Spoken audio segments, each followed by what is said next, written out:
Yes, reka mbifurize byiza cyane, nizere ko mumeze neza cyane, nizere ko uri hose kabisa ukomeza kugenda umera neza muri rusange. Uyu musore tariki 7 z'ukwezi kwa 9 umwaka w'ibihumbi 2024, ekipe ya Rayon Sport yari yerekeje mu karere ka Nyanza, aho yari yagiye muri gahunda yo kwizihiza imyaka igera ku 25 umujyi rero wa Nyanza ubayeho.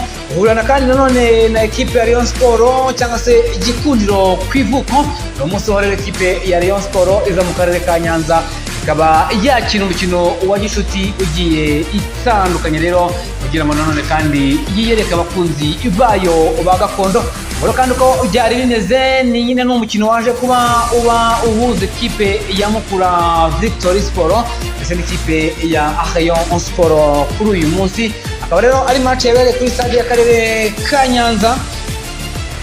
Rero hari abayobozi benshi bagiye batandukanye, yaba Minisitiri wa Justice akaza rero benshi abanyacyubahiro bari batandukanye.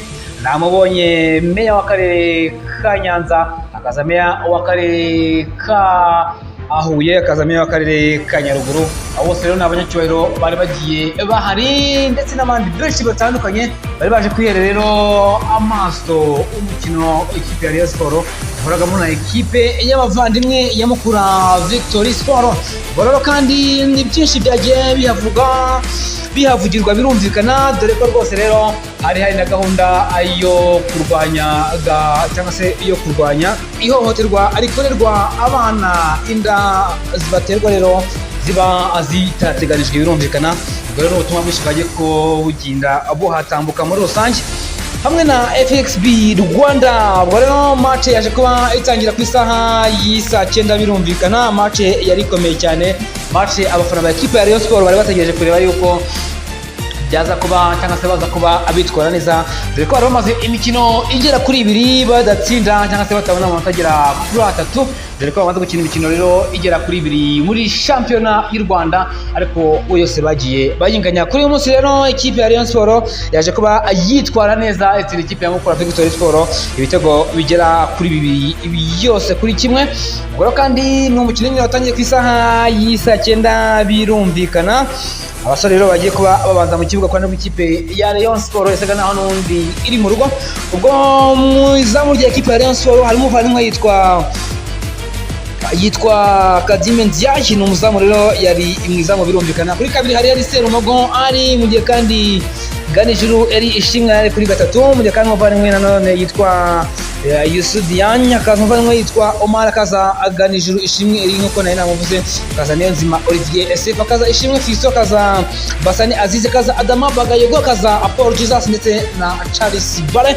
Bire kandi rero 11 ma ekipe ya Mukura Victory Sport, mwizamu harimo umuvandimwe yitwa Sebato Nicolas, akaza Arushema Christian, akaza ishimwe Abdul, akaza Abdul Jadir, akaza Analindwa Aimable, akaza Jordan Zao, akaza Libumba, akaza Henderson Bonel, akaza Nionize Freddy, akaza Kizimana Zubera, akaza Iradukunda Eritatu, akaza ndetse na Ian Mesa.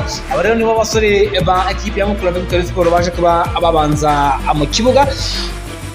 Gro match itangiye ubona ko ekipe ya Mukura Victory Sport itangiye kugenda idomina ekipe ya Rayon Sport, iza kugerageza amashoti agiye atandukanye nk'ishoti umuvandimwe bita Eritatu yaje kuba rero atera mu izamu rya ekipe ya Rayon Sport, biza kurangira rero umupira ugonze ipoto. Ekipe rero ya Mukura Victory Sport ikomeza kugenda yataka igerageza amashoti agiye atandukanye. Rero ku munota wa 9 ekipe rwose ya Mukura Victory Sport akumuvandimwe waruhinduye umupira bita Henderson Bonel yaje kuba rero acenga umuvandimwe Serumogo ari umupira rero aza kuba rwose awohereza Jordan Ndimbumba, nawe rero aza kuba arekura ishoti rikomeye mu izamu rya ekipe ya Rayon Sport, biza kuba rero birangira igitego cinjiye umuvandimwe Kadime Ndiaye ayoboye aho umupira rwose unyuze. Rero ekipe ya Mukura Victory Sport biza kuba rero birangira cyangwa se biza kuba itsinda igitego cyayo cya mbere, itsinze ku munota rero wa 9. Ubwo ekipe ya Rayon Sport itangira gushaka uburyo igenda yishyura, iragerageza itambaza umupira, igenda ikina kabisa rero gerageza amashoti agiye atandukanye, ariko rero biza kurangira nyine igice cya mbere cy'andi kipe y'abavandimwe ya Rayon Sport itsinzwe kimwe ku busa mu gice cya mbere. Ubona ko abasore bagiye bitwara mu gice cya mbere neza, harimo nka Bagayogo waje kuba nyine yitwara neza no ku munota 25 waje ko rero yohereza ishoti rikomeye mu ikipe umuzamu ya ekipe ya Mukura Victory Sport, ariko umupira uza kuba uca ku ruhande gato y'izamu, biza kurangira rero ikipe ya Rayon Sport nyine yushije igitego cyari kuba gituma abishyura bolo. Kandi rero nkuko ari bimeze birumvikana, abavandimwe rwose ekipe ya Rayon Sport rero bagarutse mu gice cya kabiri, ubona ko bashaka kwishyura. Haza kuba rero habamo n'impinduka zigiye zitandukanye. Rero ubwo abavandimwe baje kuba bava mu kibuga igice cya kabiri gitangiye, harimo umuvandimwe witwa Manjende Kaza Paul Jesus na Ishimwe Fiston. Haje kuba rero basohoka mu kibuga, haza kuba hajya umuvandimwe witwa Mugisha Pascal Master, kapiteni w'ekipe ya Rayon Sport birumvikana. Kandi Nshimiyimana Emmanuel yaje kuba ajyamo rero, kaza ndetse na Afari waje kuba ayinjira mu kibuga. Umusore waje kuba n'undi yitwara neza cyane, dore ko yakomeza kugenda n'ubundi nyine ahindura imipira imbere y'izamu rya Mukura Victory Sport. Bakomeza kugenda rero bitwara neza cyane, nko ku munota wa 60 abavandimwe bita Azizi Basane yaje ko rero akorerwaho penalty hariya mu barwa ekipe ya Mukura Victory Sport. Umuvandimwe bita Jordan Bibumba rero yaje kuba amutereka hasi, umusifuzi rero aza kuba atanga penalty.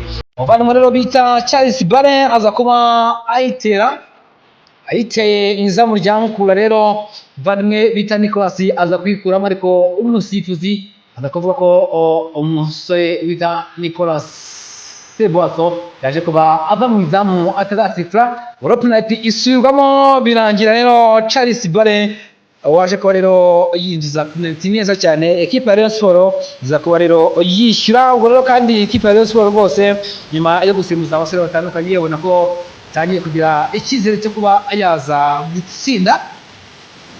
Rero ku munota wa nyuma rwose rero ekipe ya Rayon Sport iza kuba yinjizamo rwose igitego cya kabiri cy'intsinzi, cyaje kuba rero gitsindwa n'umuvandimwe bita Charles Bare.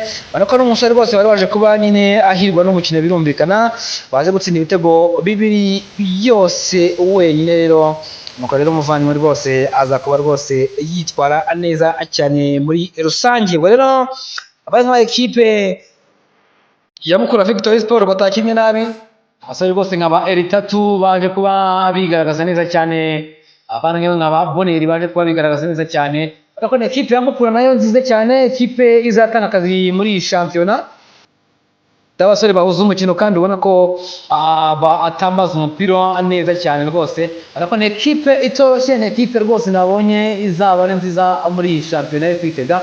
Kandi nanone ekipe ya Rayon Sport nayo rwose uko izagenda ikosora byinshi bitandukanye, izagenda yitwara neza cyane muri rusange. Ngo rero match irangira gutyo ari ibitego 2-1. Abandi mubona ko rwose rero ba ekipe ya Rayon Sport bari batinyotewe n'intsinzi, abafana barishima cyane, ubona ko abafana batashye akamwenyu ari kose birumvikana. Kandi akaba hari match yari yaje n'ubundi kuba igenda ibanza, ni match y'abavetera ba Nyanza ndetse rero na match ya abavandimwe rero abavetera aba ekipe ya Rayon Sport. Rero bivuze iki? Bivuze ko rwose rero abavetera ba ekipe ya Rayon Sport baje kuba batsinda ibitego 3-2 by'abavetera rero ba abavandimwe rero ba Nyanza birumvikana. Rero nkomeze ngende ngushimira kandi nkubwira ko ukomeza kugenda udushyigikira nta kundi rero no kugenda rwose hariya ukakora subscribe ugakana no kunzugira, kandi haba hari ikibazo ushaka kuba rwose rero wagenda utubaza, urajya muri comment utwandikire tubwire byinshi bitandukanye. Mbashimire rero bipuriza impagarike ndetse n'ubugingo. Ni iSport TV cyangwa se Alphonse Sport TV. Ciao ciao, ndabakunda.